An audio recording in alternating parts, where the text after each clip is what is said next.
सतगुरुदेव की जय। बोलिए बंदी छोड़ सतगुरु रामपाल जी महाराज की जय। तो भक्तों, आज मैं अपनी आत्मकथा आप लोगों को सुनाने जा रहा हूँ, तो सुनिए बड़े गौर से। मैं भक्त बलवान सैनी पुत्र Shri Krishna Saini new model town Hisar का रहने वाला हूँ।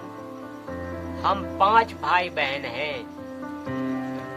हमारे पूरे परिवार ने 18 वर्ष से सिरसा डेरे से उपदेश ले रखा था। हमारे घर में भूत प्रेत की बहुत ज्यादा समस्या थी। मेरी बहन को हमें रस्सी से बांधकर रखना पड़ता था। प्रेत बाधा के कारण वह छत से भी कूद जाती थी। मेरे पिताजी के फेफड़े भी खराब हो चुके थे, जिससे वो बिस्तर पर ही रहने लगे। मेरी माता के घुटनों में बहुत दर्द रहता था। मेरे पिताजी हलवाई का काम करते थे। भूत प्रेत और पिताजी की बीमारी के कारण हमारा काम बिल्कुल ठप हो चुका था।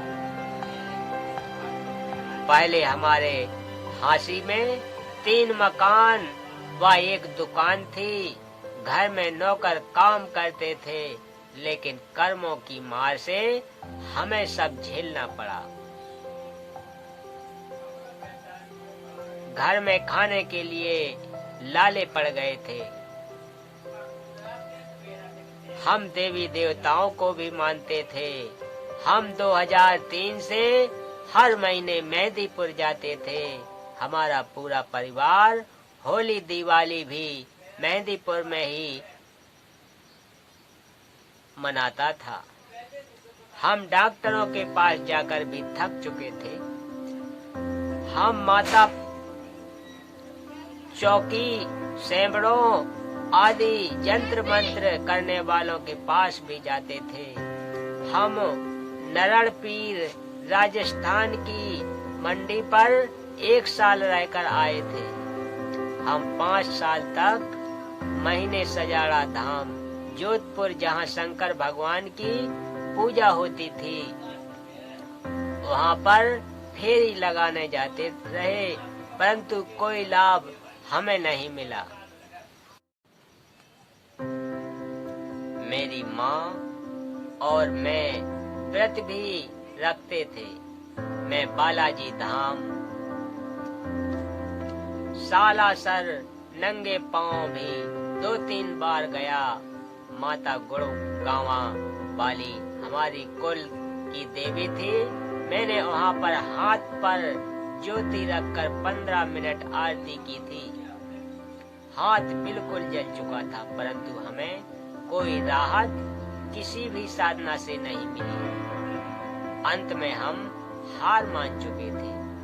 हम दुखी होकर घर पर ही रहने लगे। हमने सभी पूजाएं त्याग दी। फिर मुझे 24 फरवरी 2012 को सतगुरु रामपाल जी महाराज की पुस्तक ज्ञान गंगा मिली।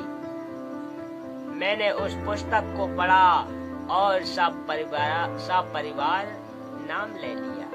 बोलिए सतगुरुदेव की जय। मुझे नियम बताए गए कि आपको किसी देवी देवता के धामों पर पूजा के लिए नहीं जाना है। मैं घर पर आ गया। मुझे रात को नींद नहीं आई। मैं बेचैन हो गया, क्योंकि मैं खाटू श्याम राधे कृष्ण को बहुत अधिक मानता था। मैं उनको छोड़ नहीं सकता था। अगले दिन ही मैं खाटू श्याम चला गया। वहाँ पर 5-6 दिन रहा। मैं उनको छोड़ नहीं सकता था। अगले दिन ही मैं खाटू श्याम चला गया। वहाँ पर 5-6 दिन रहा। वहाँ पर मैं पैसे देकर VIP लाइन में लगकर दर्शन करने गया। जब मैं दर्शन करने लगा तो आवाज आई कि बलवान, तुम अपना भगवान तो बरवाला में छोड़ आया है, यहाँ पर कुछ नहीं है। फिर मैं रोते हुए घर आ गया। फिर मैंने दोबारा संत रामपाल जी महाराज के आश्रम में जाकर नाम शुद्ध करवाया। मेरे पिताजी के फेफड़े खराब हो चुके थे। उनको होली अस्पताल हिसार में दाखिल करवाया। उनकी स्थिति ज्यादा बिगड़ गई और डॉक्टरों ने जवाब दे दिया, कहा कि इसको घर ले जाओ, ये कुछ घंटे के मेहमान हैं। फिर मैंने आश्रम में फोन किया, गुरुजी से प्रार्थना करवाई। गुरुजी ने कहा कि हम पूर्ण परमात्मा की भक्ति करते हैं, इस बच्चे का बाल बांका भी नहीं होगा, आप भगवान पर विश्वास रखो। मैंने दोबारा डॉक्टर से प्रार्थना की कि आप इसे 2-3 दिन के लिए आईसीयू में दाखिल कर लो। डॉक्टर ने कहा कि इससे कोई फायदा नहीं होगा, लेकिन मेरे ज्यादा कहने पर डॉक्टर ने मेरे साइन करवा लिए और फीस लेकर दाखिल आईसीयू में कर लिया। मेरी बहन घर पर थी। उसको सपना आया कि सतगुरु रामपाल जी मेरे पिताजी के बेड पर खड़े हैं। अगले दिन मेरे पिताजी को होश आ गया और हालत सुधरने लगी। डॉक्टर भी हैरान रह गए कि ये तो भगवान ने ही किया है, हमें ऐसी कोई उम्मीद नहीं थी। उस दिन के बाद से हम सारा परिवार सुख से रह रहे हैं। मेरी बहन की बीमारी बिल्कुल ठीक हो गई और उसकी शादी कर दी। मेरी माँ के घुटनों का दर्द भी बिल्कुल ठीक हो गया। फिर हम हिसार रहने लगे और कुल्फी की रेहड़ी लगाने लगे। परमात्मा की दया से हमारा अच्छा काम चल पड़ा। हमने हिसार में दोबारा अपना मकान बना लिया। शादी के 2 वर्ष बाद मेरी बहन पूजा को ऑपरेशन से बच्चा होना था। उसको हमने अग्रोहा मेडिकल में भर्ती करवाया।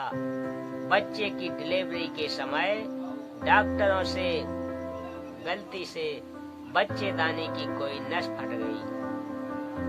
मेरी बहन की ब्लीडिंग बंद नहीं हो रही थी। मेरी बहन को मंगलम लैब से लेकर 45 बोतलें खून की चढ़ी, लेकिन वहाँ पर कोई आराम नहीं मिला। फिर हम अपनी बहन को जिंदल अस्पताल में लेकर गए। वहाँ भी 12 दिन तक कोई आराम नहीं हुआ और डॉक्टरों ने कहा कि हम कुछ नहीं कह सकते कि यह बचेगी या नहीं।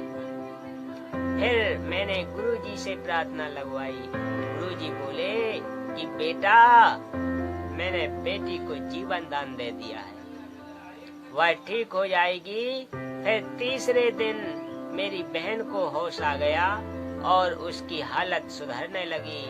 पूरे अस्पताल में चर्चा हुई कि ये काम तो भगवान ही कर सकता है। मेरी बहन आज बिल्कुल स्वस्थ है। उसको परमात्मा ने एक पुत्री दी है जो बिल्कुल ठीक है। परमात्मा की दया से आज हमारे घर में किसी वस्तु का अभाव नहीं है। कभी पीछे लागया जाऊं था मैं लोक वेद के साथ, रास्ते में सतगुरु मिले दीपक दीना। सत साहेब जय बंदी छोड़ की।